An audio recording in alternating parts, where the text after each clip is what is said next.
Hi, this is Rabbi Asher Meza, here to vent a little bit. I just got off the phone with someone, very sincere individual, who is looking for a rabbi, who's looking for an outlet for Torah and Judaism. He tells me that he thinks that he found one, a rabbi by the name of Rav Dror, which I support a lot of what he does, but there's one thing that I don't support. He was told that the conversion program that this individual peddles is typically around $10,000 a person. They're giving him a break and charging him $5,000 to convert to Judaism for a conversion that's not universally recognized. This is a problem, my friends. As a matter of fact, the application fee for them to tell you how much they're going to charge you is $150. $150. This is very problematic for a conversion that's not even universally recognized. Fine. Somebody called me about 2 months ago. Similar situation. They found the rabbi online that they thought they could confide in. The rabbi says, fine, I can facilitate your conversion. How much? $10,000 a person. $10,000 a person. This rabbi's name is Rav Yaron Reuben. There's someone else who attends my show weekly who tells me that he's in a program that charges him $800. $800. I think it comes out to around maybe $200 a month for classes that don't even lead up to a conversion. You don't even get a conversion that may or may not be recognized. You don't get anything. You only get classes. Of course, his website says this is the real deal conversion program, but there's no conversion at the end. The rabbi's name is Rav Chaim Kaufman. Now, the reason I'm saying names, for those who love to virtue signal, this is not Lashon Hara. This is Letoelet. This is for a constructive purpose. I'm trying to help you guys. I'm not going to walk by while my brothers are being bled. This is from the Torah. This is very, very problematic, my friends. There are rabbis that are using potential converts to line their pockets. I got another phone call about a year back of a very righteous individual who wanted Torah, who happens to live in Indonesia. And I said, Indonesia, why don't you look up Tovia Singer? And he's like, oh, because I can't afford his classes. You're in a place where people are hungry for Torah, but you would not let them in the class if they're not able to pay some crazy amount. Especially Indonesia is not considered a rich country. This is something that people will not say in the Jewish world. They won't call out injustices. They won't challenge the status quo. Okay, there's a big, big problem. Not just that, there's another rabbi, Rabbi David Katz, who basically leaves the online world. Why? Because anyone who listens to his lectures realizes this guy knows nothing about halakha and Yahadut, puts him on some virtual bunker, charges him classes to be proudly labeled a ger toshav, or a noide, or whatever name he's peddling for his followers nowadays. And he charges an arm and a leg monthly just so you can learn from him, but you're not allowed to share his videos because we all know how that went. He was challenged constantly. He couldn't respond, and then he detached himself and he created this virtual bunker for himself where he can charge people crazy amounts of money just to learn Torah filtered by him. Look, there's enough free Torah online that there is no reason for anyone to ever have to pay for Torah.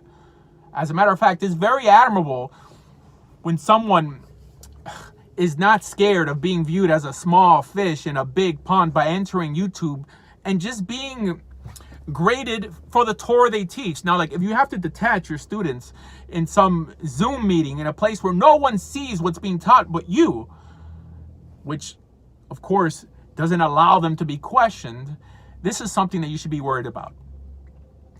I always encourage people to go to websites like yutorah.org, places where their class is given by rabbis for rabbis, and everyone is there to critique. Everyone is there to call the rabbi out when he's saying things that are nonsensical, at least from a religious Torah halachic perspective.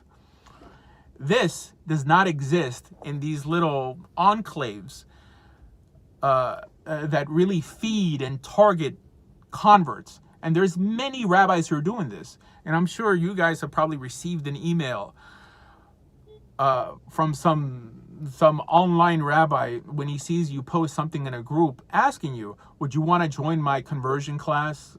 Typically the conversion doesn't exist, or there is no conversion at the end, but they claim that they're there to prepare you for conversion. That's, something else. There's no such thing as being prepared for conversion.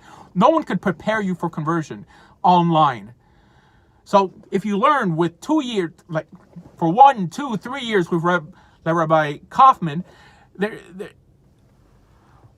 whenever you actually find a Beit Din to convert you, they have their own curriculum. So you're still going to have to wait 1 or 2 years to convert, because conversion to Judaism, when it has to do with entering a community, which is the ideal conversion, ideally everyone should strive to have a conversion that's universally recognized by the Rabbanut, or as universally recognized as that could possibly be. It's not about what you know, it's really who you know. If you know the Jewish community well enough for them to trust you to let you in. So there's no learning for conversion with some program online and then finding some Beit Din that they're going to write you a letter and that in some way is going to make you a shoo-in. It's a lie, my friends, especially when they have false advertising, the real deal conversion program, but there is no conversion program, saying that every other conversion program is fake. Now, clearly a conversion program is fake if it doesn't end with a conversion. Now, I still don't know what a fake Orthodox conversion looks like, okay? Because as a matter of fact, this is why I started my conversion program again, because of these individuals charging an arm and a leg. We don't charge anything. As a matter of fact, it costs us money to do this. This is done as a response to the charlatans out there who are using you guys for money. These are guys who didn't aspire to be much in the Orthodox world, so they started writing books for no-ides and like basically things that removes them from the spotlight of Orthodoxy. Their ideas aren't challenged because Jewish people typically don't listen to their lectures. So as a service, Torah Judaism International has begun offering free conversions the first Sunday of every month. As a matter of fact, we're doing one this Sunday, September 6th, to challenge this mafia of fake rabbis that have arisen, who charge an arm and a leg, who utilize people just to line their pockets. This has nothing to do with Judaism, okay? Now, I would never lie to you, my friends. The ideal is to move into a Jewish community and get the most recognized conversion out there. But if you're someone online who's even stumbling across these rabbis, it means that you typically don't have a community of your own, or at least one that you live in, because there's clearly communities on Facebook. So this is why people take advantage of you. Now, I encourage you again to move into a Jewish community. Typically, a conversion that is recognized doesn't, in the vast majority of cases, cost you anything. Apart from a mikvah fee. And that's pretty much it, my friends. I just have to let you know to be vigilant, okay? And really expose corruption anywhere you see it. Anywhere you see it. For more information about everything Jewish, go to TorahJudaism.com. Thank you.